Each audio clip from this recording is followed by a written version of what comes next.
Good day everyone, welcome to my channel. So in this video guys, we will talk about what is agile project management. Before we start, I would like to say thank you so much to all my viewers, silent viewers, and supporters in my channel. Thank you for watching my videos.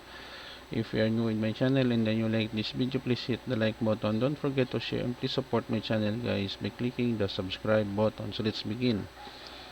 What is Agile Project Management? Agile Project Management is an iterative approach to managing software development projects that focuses on continuous releases and incorporating customer feedback with every iteration.